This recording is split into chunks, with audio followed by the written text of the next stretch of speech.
Hub Teológico, diálogo y encuentro. Pero nunca fue el libro de lo que se trató la fe cristiana, sino de Jesús.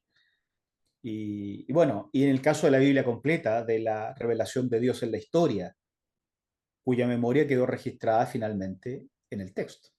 Mencionás a varios autores, algunos de ellos que hablan de la memoria social, ¿no? Maurice Holbach, por ejemplo, uno de los pioneros en este tema. ¿Qué nos podrías explicar sobre esto? ¿Cómo es el proceso de la memoria social y en ese sentido de la transmisión oral? Sí. En el marco de una cultura oral, como fue la cultura antigua, la única forma de transmitir el pasado o de hacer presente el pasado es a través de la preservación de la memoria. Y habían espacios de preservación de la memoria que eran espacios privilegiados, la familia, por ejemplo, el clan, el grupo, la reunión familiar, era la forma o el espacio privilegiado de preservación de la memoria. Eh, lo escrito para las comunidades que lograron en el mundo antiguo conocer la escritura, lo escrito incluso era sospechado, digamos. Quien sabía escribir normalmente eran los sacerdotes o sectores más acomodados que utilizaban la escritura para su propio bien. Entonces, frecuentemente lo escrito no tenía el prestigio de aquello que se transmitía como a viva voz. Por otro lado, estaba desde época bien antigua también esta idea de que sería un gran error que alguien tome mi voz, la aprese en un papiro, en un documento escrito, y deje expuesta mi enseñanza a la interpretación de cualquiera. O sea, es un peligro esto. La expresión de algunos filósofos es: un hombre sensato no dejaría que la verdad quedara expuesta a cualquier interpretación en un papel. Entonces, era la viva voz, y esto lo oímos hasta la época del siglo segundo, todavía Papías sigue diciendo: yo no valoro tanto lo escrito como el testimonio de la viva voz de quienes caminaron con el Señor o quienes fueron discípulos de los discípulos. Eh,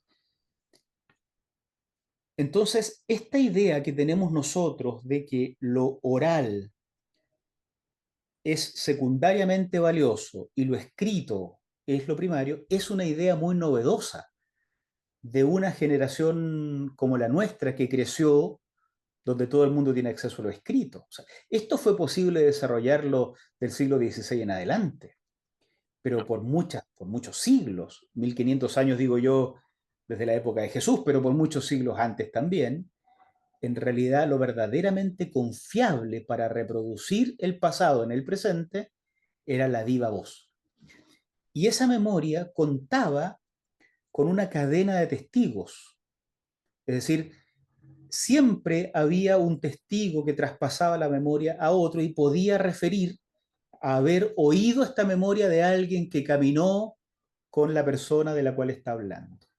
Eso era lo confiable por siglos en la antigüedad y en muchas culturas hasta el día de hoy probablemente. Bueno, me estás haciendo recordar en el Fedor cuando ponen en labios, creo que es de Sócrates o es el mismo Platón que está haciendo la crítica, ¿no? Dice, pero ¿qué locura es esta de poner por escrito ahora lo que está en la mente, ¿no? Bueno, con toda esta idea del mundo de las ideas, Platón. Pero creo que se le daba mucha importancia también dentro de lo que es la cultura de la memoria, a la persona o al grupo que lo transmite, ¿no? O sea, no estaba desligada la idea de las personas y todo lo que trae consigo el transmitir cierto tipo de enseñanzas, ¿no? Era como que ya no van a necesitar maestros, ya no van a necesitar quién los oriente a pensar en la crítica, ¿no? Y yo estaba pensando, ¿sabes qué? Mientras decías esto, en la carta a Timoteo, donde se dice, ¿no? Toda escritura es inspirada.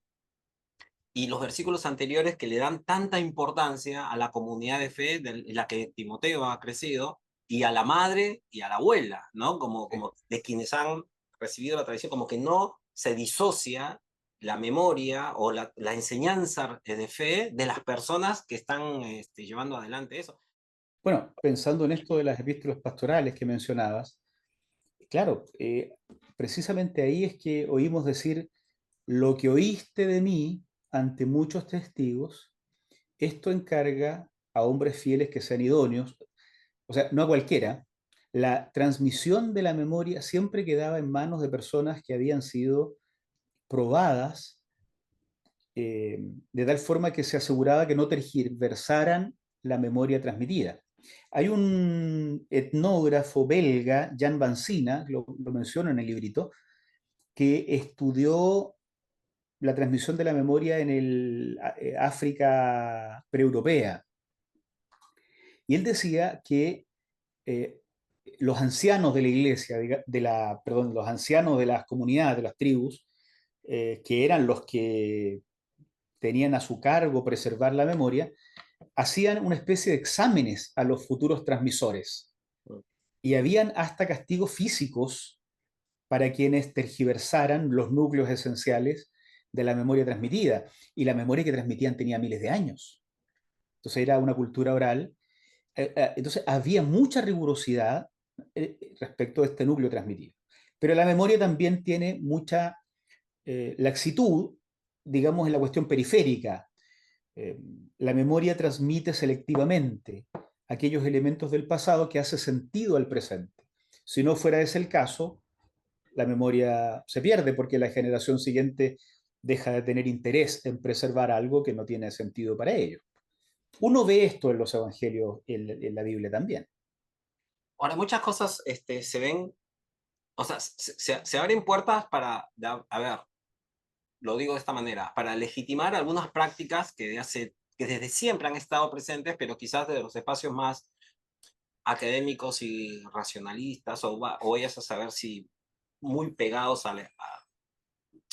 al texto y al estudio del texto, pueden criticar, ¿no? Que eran las hermenéuticas narrativas y la predicación narrativa del texto, en donde de alguna manera se recreaban escenas de los mismos evangelios, ¿no? Con esta cultura de preguntarse qué habrá dicho fulana de tal, qué habrá comentado la niña que estuvo sirviendo la mesa, ¿no? Porque uno, claro, cuando te quedas con el literalismo, te imaginas la última cena del Señor entre 11 muchachos y Jesús, 12 en ese momento todavía, Sí, ¿no? Exclusivamente, como que nada más había alrededor, y así, claro. claro, uno comienza a pensar situaciones que, con, que terminan siendo muy ajenas a la cotidianidad que uno tiene. Hace un rato dijiste, por ejemplo, que muchas de estas historias se fueron repitiendo y fueron tomando forma en las casas. Y la mayoría de las personas posiblemente imaginamos la composición de un evangelio más bien que en una oficina, con una lamparita y bueno, no oficina como Claro. ahora, pero como era en la antigüedad, ¿no? Y a Mateo pasando horas y horas escribiendo ahí, algunos hasta vayas a saber, mirando para otro lado mientras que la mano seguía funcionando, porque era un concepto de inspiración mecanicista Mecánica, claro. que iba sola. Y cuando decís la casa, por ejemplo, uno puede ver que mujeres, niños, esclavos participan entonces en estas historias bíblicas, en la toma de forma de los estudios, ¿no? Perdón, de Sí, la composición. sí, sí, no, es apasionante imaginarlo. Hay estudios que eh, investigan, por ejemplo, en qué posición se escribía. Hay algunos que dicen que estas personas están como en cuclillas. No es que tengan una mesa, se escribe en cuclillas, es muy difícil escribir, es muy caro confeccionar un manuscrito. Eh, digamos, pero eso es la puesta por escrito. La memoria no se preserva solo por escrito, entonces tú tienes mucha razón cuando dices, esta persona que escribe lo habrá conversado con padres, con hijos, con mujeres, con amigos, habrán reflexionado, quién sabe si habrá reflexionado sobre cuál será la mejor palabra. Yo estoy convencido que cuando los escritores del Nuevo Testamento hablan de la inspiración de Dios, incluyen todos estos aspectos de la vida real, digamos, el soplo de Dios está presente en todo aquello que es vida y que transmite y permite que esta revelación de Dios se siga comunicando. Por lo tanto, no tengo dudas que en el proceso creativo participa toda una comunidad. La vida es comunitaria en la antigüedad, además. leer la Biblia desde estas perspectivas, uno escucha historias bíblicas, me pasa, te cuento, porque cada tanto tengo estudios bíblicos, o sea, nosotros acá en la iglesia tenemos secuencias, ¿no? Para los cursos bíblicos, todavía tenemos escuela dominical, Javier, a la vieja usanza. Entonces, Sí, de nosotros adultos, de también. niños, todo, ¿eh? Seba? Sí, sí, sí, me Ah, contaste eso, pues te lo comentaba. Y bueno, y me toca estar con chicos niños, ¿no? Y hay historias, cuando en algunas historias, algunas lecturas, digo, esto, vos sé que me da la sensación de que fue compuesto en un espacio donde había niños que preguntaban, ¿y el casco? ¿Cuánto pesaba si era tan grandote Goliat? ¿Me entendés? Por hablar del Antiguo Testamento y meter algunas historias ahí. O la del Nuevo Testamento, cómo estaba la vestimenta de Juanche, estaría toda sucia y todo, ¿no? Sí, vestía de esta manera y usaba este cinto. Usualmente le hemos buscado otras razones a ciertas descripciones, a ciertos énfasis en los textos bíblicos, pero pensarlo en la cotidianidad o en las necesidades de la gente, ¿no? De lo que está viviendo, puede parecer muy subjetivo, pero yo creo que no es menos subjetivo que otras lecturas. Ahora, da la impresión también de que esto que nos mencionás nos hace salir de una mirada mágica de lo que fue la composición de las escrituras, ¿no? Porque cuando me hablas de memoria, de transmisión, de toma de decisiones de términos, de diálogos comunitarios, estás hablando mucho de los seres humanos. sí. Quizás en contraposición de lo que a veces se entiende por inspiración, ¿no? ¿En qué sentido estos estudios sobre oralidad y memoria abren más el espectro, enriquecen la fe en que las escrituras son inspiración de Dios? Sí. Oye, esa es una buena pregunta, oye, porque cuando digo buena pregunta, digo difícil pregunta. Ah, claro. Eh, mira, yo he pensado que, bueno, nosotros tenemos este problema de las traducciones, ¿no? El famoso theopneustos. Para mí, yo creo que una mejor traducción de esto es toda escritura es soplo de Dios. Tú sabes que precisamente hablamos producto de que soplamos.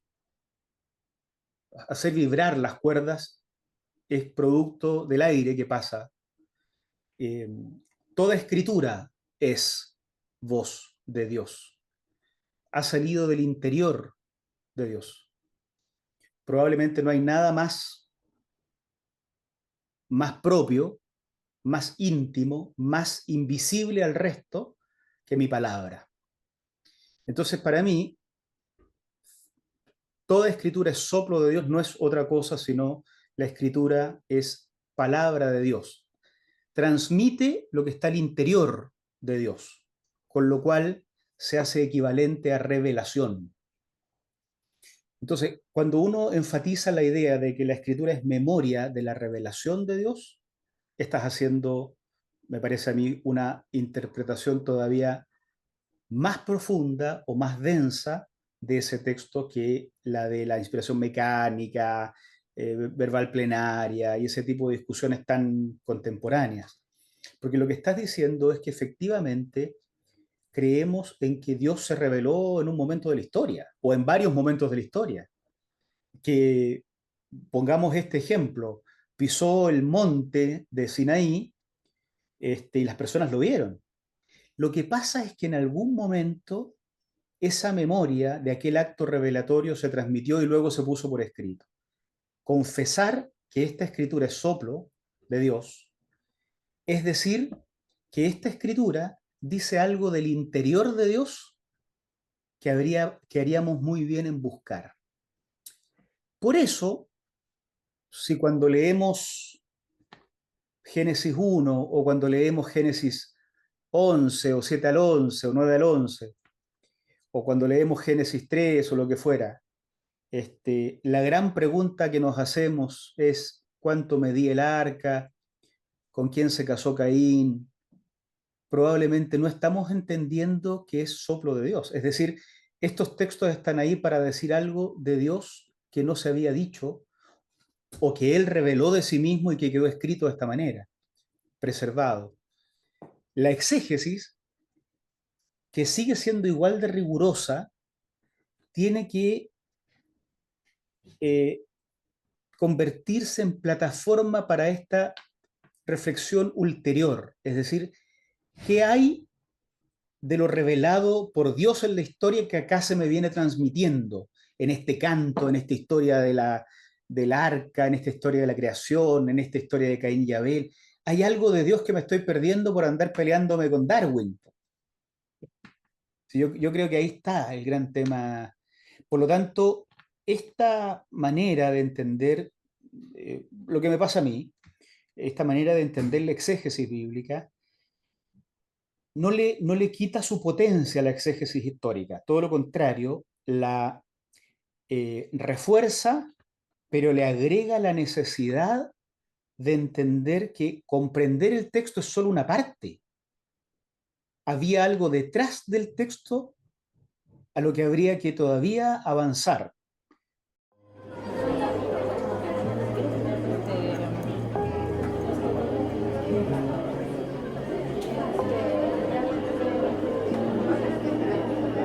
Hub Teológico. Diálogo y encuentro.